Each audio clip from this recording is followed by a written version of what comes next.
Et nous accueillons le dernier invité qui nous a retrouvés sur ce plateau, Prince Ekosso. Bonjour. Bonjour, parfait. Comment vous allez? Très bien, par la grâce de Dieu. Je souligne que vous êtes homme politique, que vous êtes président national de l'USDP. Bien sûr. Merci d'être là ce matin. C'est la toute première fois que vous êtes sur Libre Expression.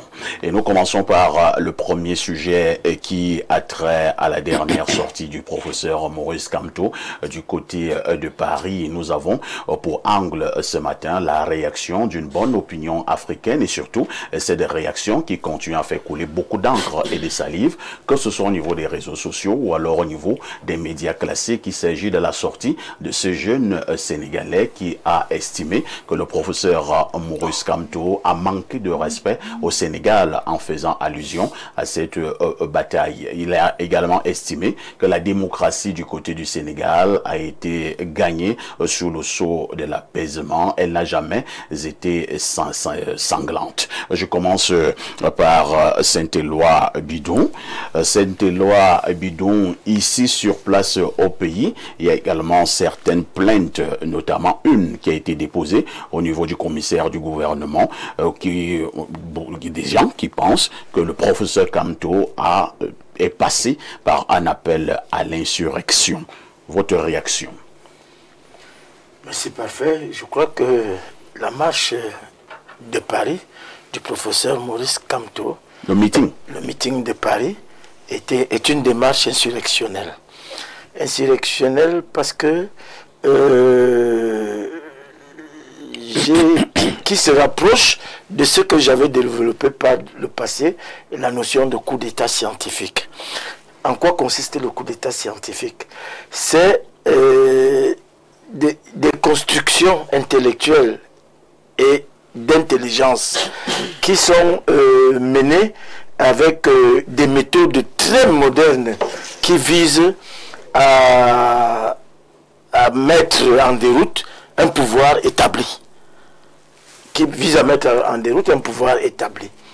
Et le professeur Maurice Kamto a, dans ses propos, insinué que même s'il faudrait que le sang coule, il va falloir passer par là pourvu qu'il arrive au pouvoir. J'ai dit que la démocratie sénégalaise et la démocratie camerounaise n'ont pas de... Il n'y a pas de comparaison à faire. On ne peut même pas faire une comparaison. Parce que la démocratie sénégalaise est culturelle. C'est-à-dire que les Sénégalais sont politiquement en avance et très matures. Quand vous posez la question à un Sénégalais de savoir pour qui il va voter, il vous dit « je vote tel parce que il va faire ceci, il peut faire cela ». Pourtant, la démocratie camerounaise a encore du chemin. Quoique dit apaisée, elle a encore du chemin à faire. Et je crois que les hommes comme Maurice Kamto sont en train d'éveiller des consciences sur le plan ethnocentrique et ethnopolitique. C'est-à-dire que c'est David Eboutou qui parlait d'ethnofascisme l'autre jour.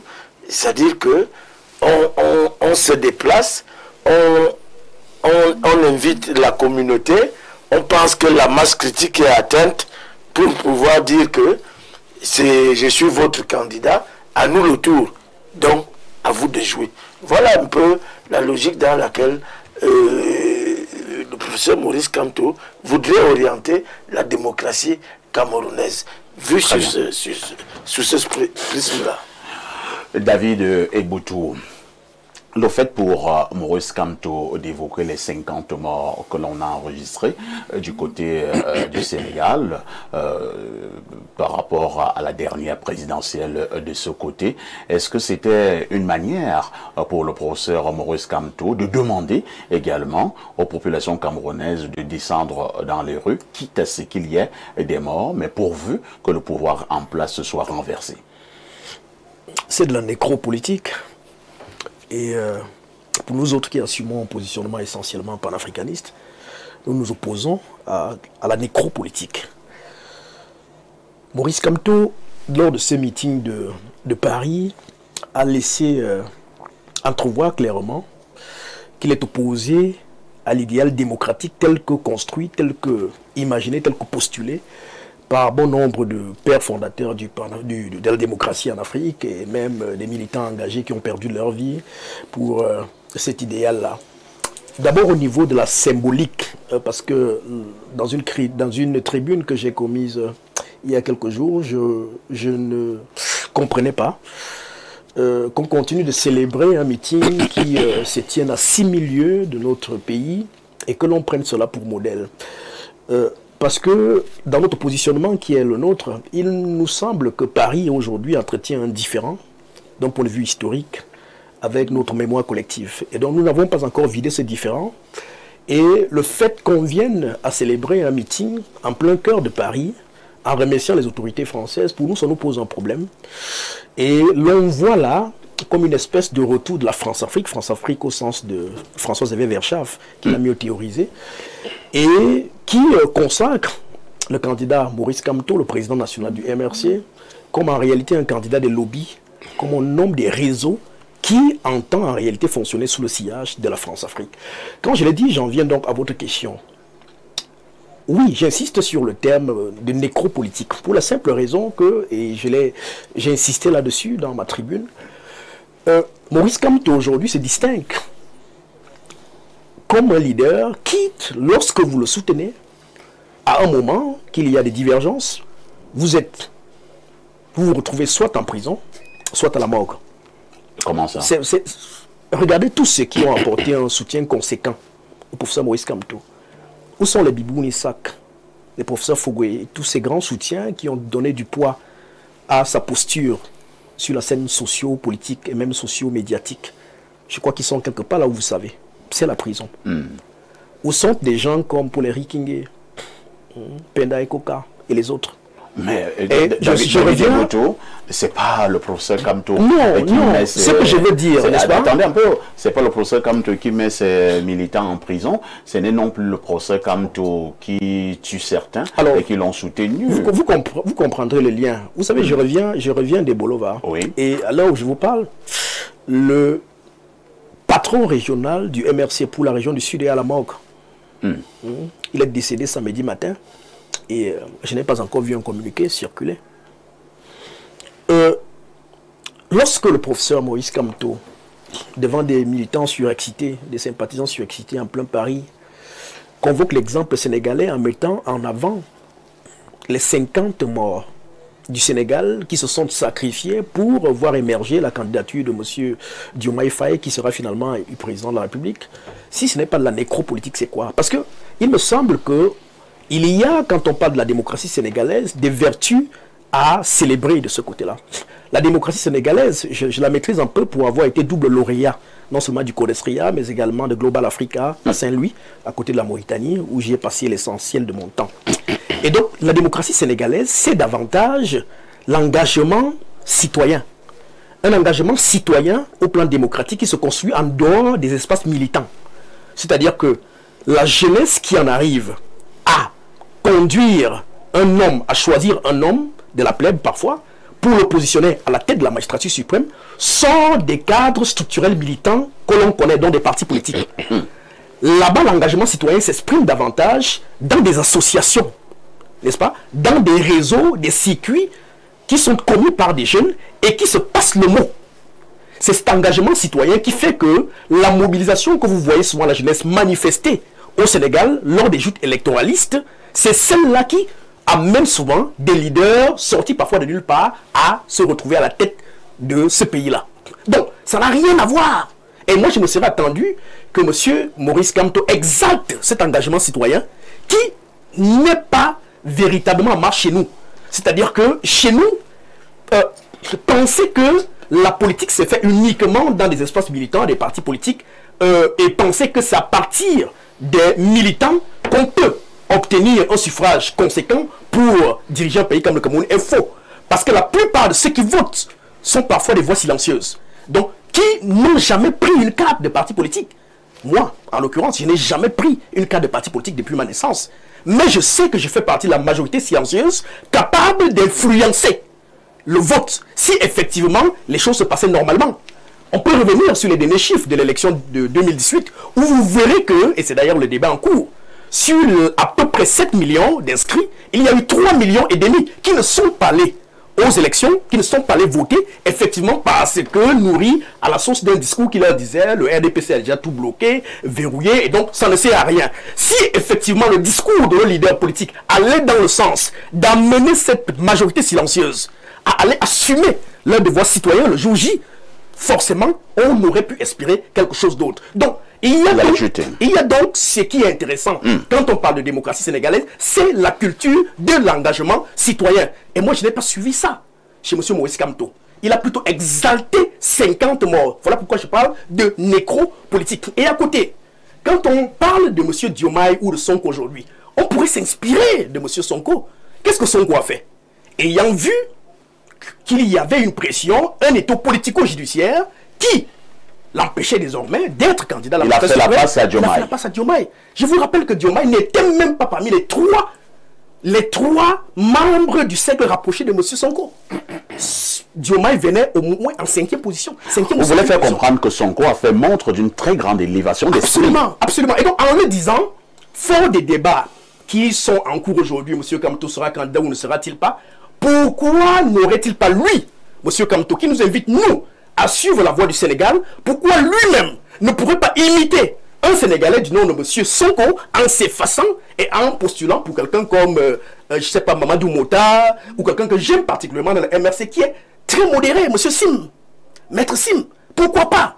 Mais pourquoi s'inspirer uniquement des 50 morts? Vous voyez, j'insiste là sur la nécropolitique. Maintenant que je sors, en disant qu'il y a quelque chose d'assez pernicieux. Il s'agit de quoi? Quand même dans la démarche du professeur Maurice Kamto.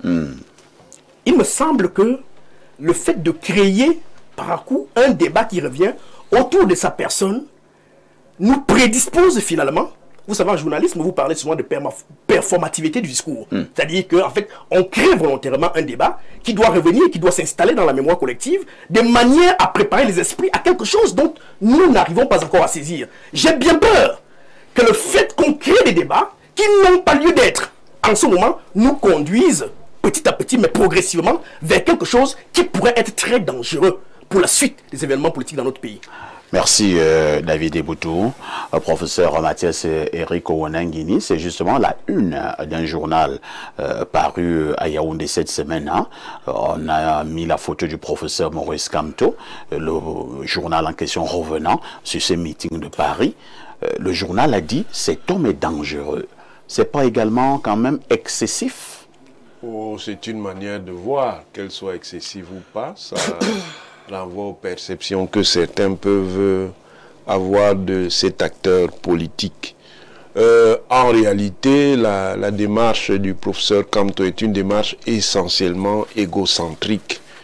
Tout tourne autour de lui. Les autres, même dans sa propre formation politique, n'ont aucune importance.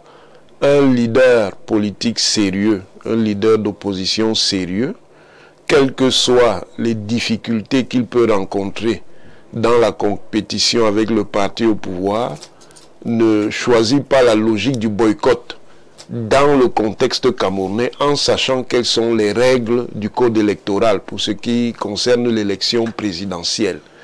Et en réalité, c'est un choix qui vient du conflit qu'il a eu avec le député Soplazar, qui était le seul député du MRC lors de la mandature 2013-2020, parce que Soplazar avait l'habitude de lui dire que lui, il est un élu du peuple, et ça avait l'air d'énerver le professeur Maurice Kamto, qui a carrément sacrifié, même si les gens du MRC se donnent de la contenance pour faire croire le contraire, qui a sacrifié son parti sur l'autel de l'égocentrisme.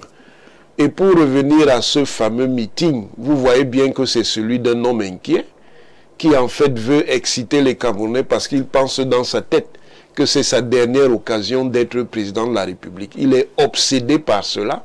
Il se dit déjà Il voit dans le boomerang que lui-même a lancé, parce qu'il est l'un de ceux qui ont engagé la polémique contre le président Paul Biya sur la question de l'âge. Et maintenant, le boomerang est en train de lui revenir. Il se dit, ah, si en 2025, je ne peux pas être candidat, donc je ne serai pas président, c'est pas en 2032 que je pourrai l'être. Et il est donc tellement énervé qu'il est prêt à tout. Et dans une démarche particulièrement cynique, il invite les Camerounais à se sacrifier pour son ambition purement personnelle. Parce que c'est une ambition purement personnelle. Et en cela, il n'a rien à voir avec Sonko.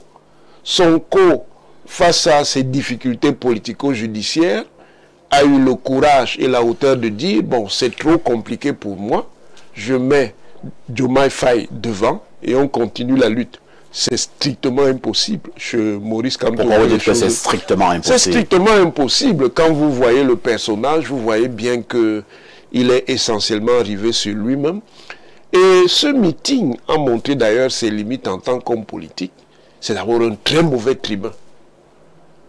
Ouais, c'est pas quelqu'un qui peut parler sans papier, avec une certaine maîtrise de soi, avec une certaine contenance. Et vous avez vu, il est allé dans tous les sens. Parce vous n'allez pas quand même remettre en cause les capacités. Je vous dis que c'est un très mauvais orateur politique. Ça s'est vu au meeting, non? Si vous avez suivi le meeting, si vous savez regarder les hommes politiques dans leur prise de parole, c'est un très mauvais orateur. Ah bon? Très mauvais. S'il fallait donner une autre vin? Je préfère, par respect parce que lui c'est un aîné, c'est mon tonton, je préfère ne pas lui donner de note, mais je vous dis que c'est quand même eu au plus de 4 sur 20? Non, non, non, non, je ne donne pas la note, parce que c'est très mauvais. 4 c'est même beaucoup. Ah bon? Non, c'est très très... Là il peut avoir demi sur 20. Je n'irai pas jusque là, mais je vous dis que c'est très mauvais. Mais vous êtes très dur contre le professeur Kamto. Non, je vous dis, parce que quand il parle, un homme politique, en tant qu'homme public, dans le contexte d'un pays comme le Cameroun, doit parler avec un certain sens de la responsabilité. Il peut être, il est un opposant, donc il critique le pouvoir n'est pas en soi un problème. Mais c'est la manière, les mots qu'il utilise. Quels sont les mots qui vous ont choqué? Oh, mais tous ces mots, la résistance c'est quoi? La résistance c'est l'insurrection. C'est un mot code. En réalité, ce meeting, c'est un signal disant à ses partisans, tenez-vous prêts. Maintenant, on commence la marche vers la prise du pouvoir. Et ce n'est pas une prise de pouvoir par les formes démocratiques. Il est obsédé depuis le départ par le raccourci insurrectionnel. Ils ont l'habitude, les partisans et militants du MS, disent que je vois l'insurrection partout. Mais moi, ils ne peuvent pas la faire. Leur histoire sur le fameux juridique, là, ça sert à quoi? En fait, c'est chauffer à blanc leurs supporters pour mettre dans leur tête que si le professeur Kamto n'est pas candidat, c'est parce qu'on a peur de lui. Et comme on va donc le disqualifier, ils vont donc se soulever parce que les institutions sont injustes. Mais quand vous vous tenez au cadre juridique, ça n'a rien à voir. On ne peut pas accepter la bayamsélimisation des mandats. Les mandats, ce ne sont pas des arachides qu'on partage ici, on part, on donne ici, on donne là-bas. Non.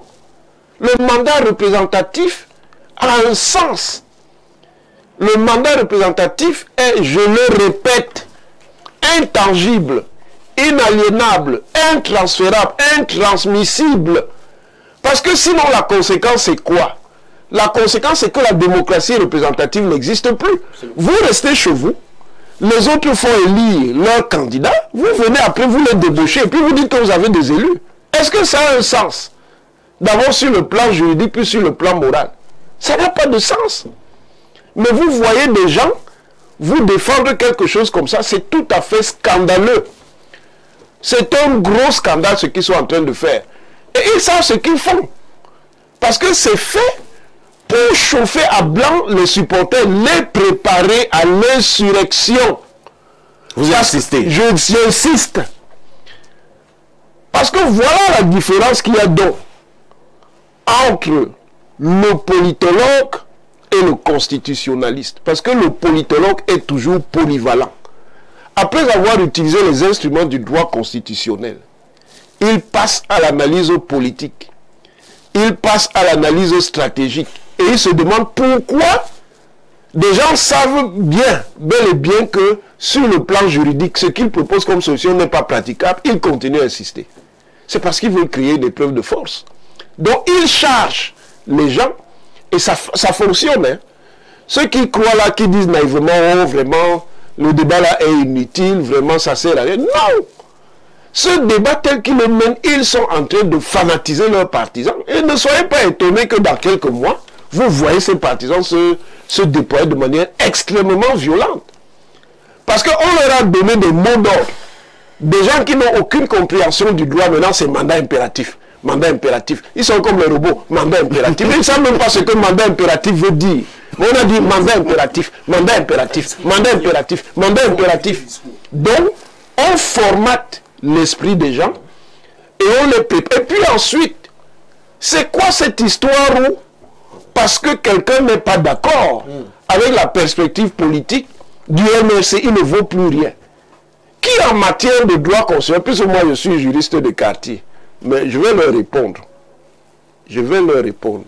Qu'ils attendent. Vous ne pouvez pas commencer à insulter le professeur Magloire. Il faut quand même être sérieux. En matière de droit constitutionnel, constitutionnaliste de très haut. vous pouvez dire que le professeur Ondoa, il est déjà dans la sardine. Voilà leur propos. Donc, personne n'a une valeur intrinsèque à partir du moment où il ne soutient pas Maurice Kamto. C'est du fascisme. Ah ouais. C'est clairement du fascisme. Ils ne sont même pas à examiner les arguments. Voilà pourquoi, et je le répète aux téléspectateurs, ils fuient. Depuis que je demande le débat, ils fuient. Parce qu'eux-mêmes savent parfaitement qu'ils n'ont pas raison. Si on utilise la raison, ils savent qu'ils n'ont pas raison. Donc ils font des monologues à fonction essentiellement propagandiste pour charger leurs partisans. Et je dis, faites très attention. Ça peut être très violent dans quelques semaines. Merci, professeur Mathias Eric Owenangini.